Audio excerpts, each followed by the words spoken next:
నమస్తే. మీ ఎర్రమరెడ్డి తిరుపతి రెడ్డి. తెలంగాణ లోపల అసలు శాంతి భద్రతలు ఉన్నాయా? లేదా? అనేటువంటి అనుమానం రేకెత్తుతా ఉంది. సాక్షాత్తు మన ముఖ్యమంత్రి రేవంత్ రెడ్డి గారే హోంశాఖ మంత్రిగా ఉన్నారు. నిన్నటికి నిన్న నడిబొడ్డున మాజీ డీజీపీ గారి మిసెస్‌ను అత్యంత దారుణంగా హత్య చేసిర్రు. ఆ తర్వాత సీపీ గారు పోయి రోడ్డు మీద నిలబడితే, సుమతి గారు నిలబడితే ఆకతాయిలొచ్చేసి చేసిన కామెంట్లు మొత్తం మీడియాలో వచ్చాయి. అది అద్దం పడతా ఉంది. హైదరాబాద్ లోపల శాంతి భద్రతలు ఎట్లున్నాయని. ఆ తర్వాత చూస్తే కరీంనగర్ నడిబొడ్డున పీఎంజే జ్యువెలర్స్ లోపల గన్నులు పెట్టి మిట్ట మధ్యాహ్నం దోపిడీ. ఆ తర్వాత గంగుల కమలాకర్ గారి క్యాంప్ ఆఫీస్ మీద బీజేపీ గూండాల యొక్క దాడి. ఆ తర్వాత బీజేపీ నాయకులను కొంతమంది ముసుగులు కట్టుకొని వచ్చేసి బీఆర్ఎస్ మహిళా నేత ఇంటి మీదకి దాడికి ప్రయత్నించడం. అసలు ఏం జరుగుతా ఉంది తెలంగాణలో? శాంతి భద్రతలు ఉన్నాయా? లేవా? అసలు ఏం ఏం అర్థం కావట్లేదు. ఇంకా ఇవాళ పరాకాష్ట సాక్షాత్తు కేంద్ర హోంశాఖ సహాయ మంత్రి బండి సంజయ్ గారి కుమారుడు బండి భగీరథ్ ఒక 17 ఏళ్ల బాలికకు ఆల్కహాల్ తాగిచ్చేసి పలుమార్లు అత్యాచారం చేసినట్టు ఆ, ఆ, రుజువులతో సహా బయటపడ్డాయి. లాస్ట్కు ఆ యొక్క కేసు నుంచి బయటపడడం కోసం ఆ పిల్ల తండ్రికి 50,000 రూపాయలు ఇచ్చినట్టు కూడా సాక్ష్యాలతో బయటపడ్డాయి. ఇంకా ఎన్నో కథనాలు వస్తున్నాయి. ఇంకా ఉల్టా బండి భగీరథ యొక్క ఆ, ఆ, కథనం మేరకు పచ్చ మీడియా లోపల వస్తున్నాయి. ఏంటంటే హనీ ట్రాప్ అట. అరే మీకు పిల్లలు లేరారా? మీకు అమ్మాయిలు లేరారా? ఇదేనారా పచ్చ మీడియా? మీరు ఎందుకురా? అందుకే నేను పలుమార్లు చెప్పిన ఈ పచ్చ మీడియా, ఆంధ్ర మీడియా మన తెలంగాణలో అవసరమా అని. ఈ దొంగనా కొడుకులకి, యవలాగాళ్లకు, ఈ లుచ్చాగాళ్లకు కనీసం మానవతా విలువలు కూడా లేవు. ఒక అమ్మాయి మీద 17 ఏళ్ళ అమ్మాయి మీద పోస్కో చట్టం ప్రకారం ఈ ఈ దురాగతం చేసినటువంటి బండి భగీరథ్ మీద కేసు అయితే దాన్ని ప్రసారం చేసేటువంటి సీన్ లేదు. ఒకటో రెండు ఛానళ్ళు వచ్చేసి పచ్చ మీడియాలో వచ్చేసి ఇంకా ఉల్టా ప్రచారం చేస్తున్నారు, హనీ ట్రాప్ అని చేస్తున్నారు. అందుకే ఈ పచ్చ మీడియాను పెట్టాలి. ఇలా ఏబిఎన్లో కథనం లేదు, ఇలా టీవీ5లో కథనం లేదు, ఇలా ఈ పచ్చ మీడియా ఈ మహా టీవీలో లేదు. ఏం వల్లరా? మీ వల్ల ఏం యూజ్ రా తెలంగాణకు? మా ఆడబిడ్డలకు ఏమైనా అన్యాయం జరిగితే చెప్పాలి కదరా. మరి నిజంగా తెలంగాణ మీద మీకు ప్రేమ ఉంటే చెప్పాలి కదరా. ఇట్లాంటి లంగా ఛానళ్ళను పొందబెట్టాలి. ఒక్క కథనం లేదు ఈ పచ్చ మీడియాలో, కాంగ్రెస్ మీడియాలో కానీ తెలుగుదేశం పార్టీకి సంబంధించిన మీడియాలో ఒక్క కథనం కూడా ఇంత దారుణమైన సంఘటన. సాక్షాత్తు కేంద్ర సహాయ మంత్రి, హోంశాఖ సహాయ మంత్రి కొడుకు మీద పోక్పో చట్టం మీద అయితే దేశవ్యాప్తంగా సంచలనం కలగాలి, దాని మీద కథనాలే లేవు.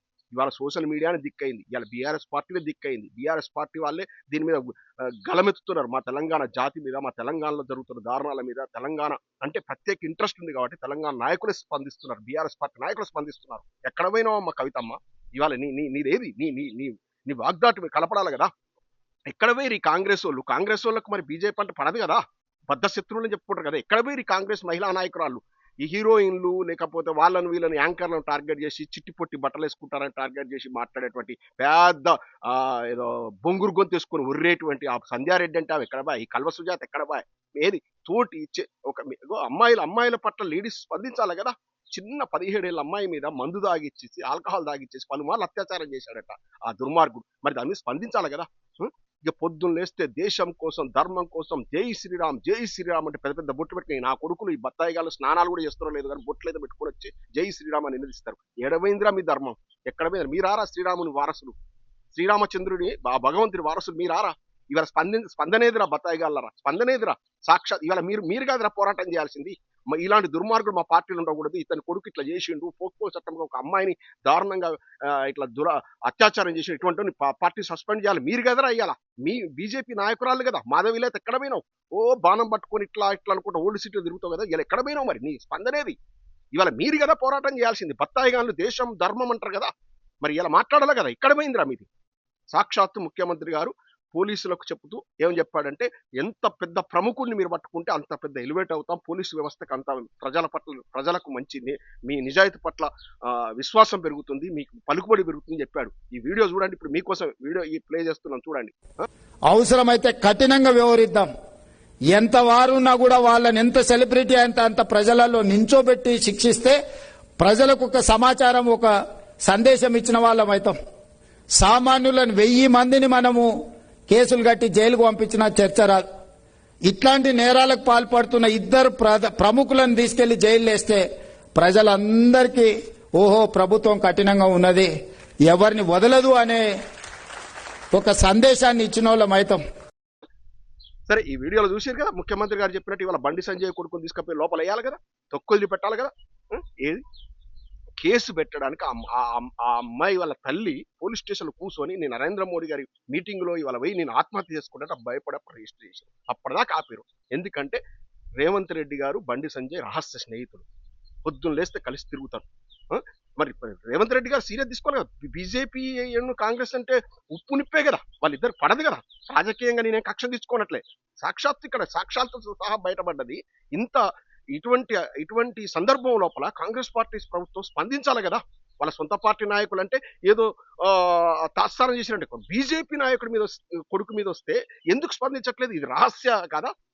అంటే నిన్న గంగుల కమలాకర్ గారి క్యాంప్ ఆఫీస్ మీద దాడి జరిగితే మేడిపల్లి సత్యం కాంగ్రెస్ ఎమ్మెల్యే ఏం చేసిందంటే మేము స్వాగతిస్తున్నాం, బీజేపీ కార్యకర్త దాడి చేస్తే కాంగ్రెస్ ఎమ్మెల్యే స్వాగతిస్తూ అన్నారు. ఇవాళ కాంగ్రెస్ యొక్క గొంతులను ఎందుకు మూగపోయినాయి? ఒక్క కాంగ్రెస్ లీడర్ ఎందుకు మాట్లాడట్లేరు? ఒక్క కాంగ్రెస్ ఉమెన్ లీడర్ ఎందుకు మాట్లాడట్లేరు? ఏడవైరు వీళ్ళంతా. ఇది రహస్య ఒప్పందం కదా. వీళ్ళతోని తెలంగాణ న్యాయం జరుగుతుందా? ఈ కాంగ్రెస్ బీజేపీలతో తెలంగాణ న్యాయం జరుగుతుందా? ఇవాళ తెలంగాణ ఆడబిడ్డకు 17 ఏళ్ల పిల్లకు అమ్మాయికి అన్యాయం జరుగుతుంది. గొంతెత్తుతుంది తెలంగాణ సమాజం, గొంతెత్తుతుంది బీఆర్ఎస్ పార్టీ సైన్యం, గొంతెత్తుతుంది గులాబీ సైన్యం, గొంతెత్తుతున్నది బీఆర్ఎస్ నాయకులు, గొంతెత్తుతుంది తెలంగాణ మీడియా.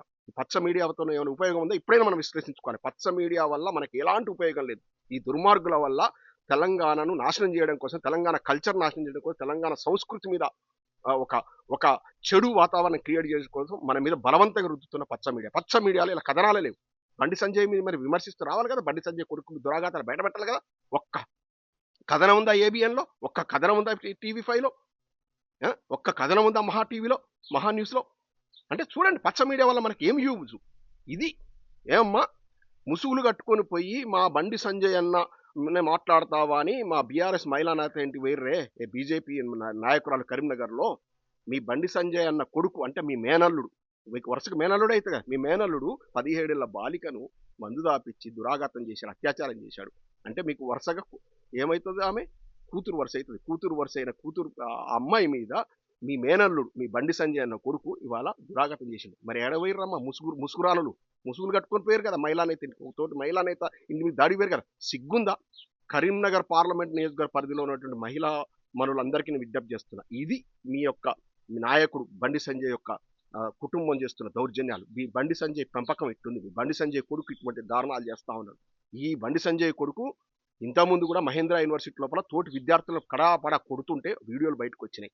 ఆనాడు బయటకు వచ్చి పెడబొబ్బ పెట్టిండు, పిల్లగాళ్ళు కొట్టుకుంటారు, దాన్ని ఇంత పెద్ద చేయాలని చెప్పి ఆనాడే దండించుంటే ఆ దుర్మార్గుడు ఇంత దురాఘాతాన్ని బయట పెట్టాడా? ఉత్తరప్రదేశ్లో కూడా పోయి ఎన్నో దారుణాలు చేసినట్టు ఈ బండి భగీరథ అంటాడు. ఇటువంటి బండి భగీరథ అంటాడు సొసైటీలో స్వేచ్ఛగా తిరిగినిస్తే ఇటువంటివే జరుగుతాయి. ఇంకెన్నున్నాయో వెలుగులో రాని. ఇవాళ వెలుగులోకి వచ్చిన ఈ ఒక్క సంఘటన చూసి మనం ముక్కులో వేలేసుకుంటున్నాం.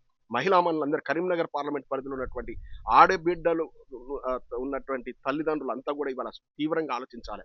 ఎందుకంటే ఏంది బయటికి పోయిన అమ్మాయి సెక్యూర్డ్గా ఉండాలంటే ఏంది? ఇటువంటి నాయకులను మనం ప్రోత్సహించేది. ఇటువంటి నాయకులు ఇవాళ దండించాలి కదా. బండి సంజయ్ అంటోడు ఆత్మాభిమానం ఉన్న సిగ్గు శరం ఉంటే రాజీనామా చేయాలి. రాజీనామా చేసేసి కొడుకు విషయం లోపల నిజాయితీగా వ్యవహరించాలి. ఇటువంటి వాళ్ళ వల్ల న్యాయం జరుగుతుంది. ఇటువంటి వాళ్ళ ఇంత పుత్రవాత్సల్యంలో ఉన్నోడి వల్ల మీకు సిస్టమ్కి న్యాయం జరుగుతుందా? ఇటువంటి కేసులు ఇలా రేవంత్ రెడ్డి గారు తీవ్రంగా స్పందించాలి. రేవంత్ రెడ్డి గారు యాక్షన్ తీసుకోవాలి. ఈ రహస్య బంధాలు పక్కన పెట్టండి. ఇలా యాక్షన్ తీసుకోవాలి. తీసుకొని మీ చిత్తశుద్ధిని దాటుకోవాలి. కాంగ్రెస్ వాళ్ళ నోర్లు ఎందుకు మూతపడ్డాయి? ఇవాళ కాంగ్రెస్ వాళ్ళు ఎందుకు స్పందించట్లేరు? బీజేపీ వాళ్ళు ఎందుకు స్పందించారు? బీజేపీ మహిళా నేతలు ఎందుకు స్పందించట్లేరు? పొద్దులేస్తే ధర్మం దేశం అనేటువంటి జై శ్రీరాముడు, జై శ్రీరామ్ రామచంద్రుడు మిమ్మల్ని ఉపేక్షిస్తాడా? ఆ శ్రీకృష్ణ భగవానుడు ఉపేక్షిస్తాడా? భగవంతుడు అనేవాడంటే మిమ్మల్ని ఇలా అమ్మవారిని మొక్కుతా అని బండి సంజయ్ అన్నాడు. ఇలా అమ్మవారే కన్నెర్ర చేశారు. అందుకే ఈ దురాఘాతం బయటకు వచ్చింది. ఇప్పటికైనా ఈ బీజేపీ బత్తాయిగాళ్ళ మాటలు నమ్మొద్దు. వీళ్ళ వల్ల మనకు ఉపయోగం లేదు. కాంగ్రెస్ సన్నాసులు యాక్షన్ తీసుకోరు. కాంగ్రెస్ బీజేపీ రెండు కుమ్మక్కై పనికిమాల రాజకీయం చేస్తా ఉంది. ఈ సంఘటన మీద నిజాయితీగా విచారణ జరగాలంటే బండి సంజయ్ తక్షణమే రాజీనామా చేయాలి. జై తెలంగాణ.